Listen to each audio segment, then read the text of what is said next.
Unwanted distractions. Whatever you do in life, there will be an unwanted distraction to distract you from whatever you are doing.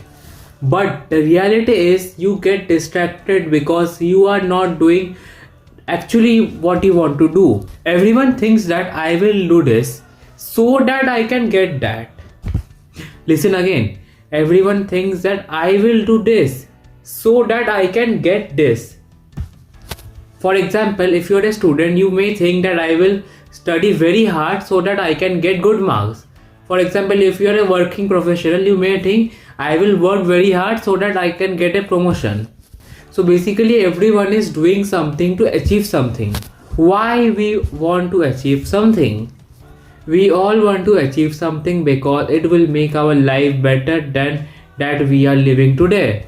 So the moral of the video which I wanted to share that don't just think that your life will change one day. Instead of thinking, take some actions that will help your life to change.